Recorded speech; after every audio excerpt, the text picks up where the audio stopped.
We can figure out where and when. We, Mr. Castle? Really? But I brought it on a silver platter. Fine. Show myself out.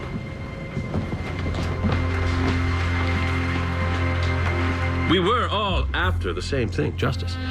Trouble is, when it came to me, Lady Justice had different plans. While Beckett and the boys closed in on the killer, I'd been kicked to the gutter like yesterday's trash. It just didn't seem fair. You're right. It's not fair. Hey, Beckett, I was just listening to some notes I made for the case. What are you doing here? You know, we took another look at the cigarette butt. The one with Elliot's DNA. It turns out it had traces of barbecue sauce on it. I thought you said you couldn't share. I can't. But if you hadn't shared, then we'd still be looking at Elliot as our killer. And besides, we got the place to ourselves, so who's gonna know? So I assume Elliot has had barbecue recently? Just last week at a rib joint uptown. We scrubbed the security video, and you'll never guess who we found digging through the ash can for one of Elliot's cigarette butts.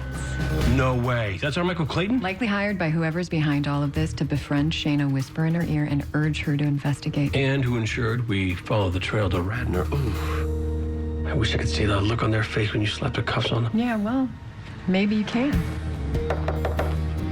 Mr. Castle, I got an urgent call to meet you here regarding Shayna Baker. Yes. Yes, just one final question, Ms. Morris. Who hired you to kill Shayna Baker and frame Spaulding Elliott? What are you talking about? I think you know. That's you, retrieving Elliott's cigarette butt so you could plant it at the crime scene after you killed Shayna. Nicole Morris, you're under arrest for the murder of Shayna Baker. You know, I always heard Harrison and Reed were a killer law firm. Now I know why.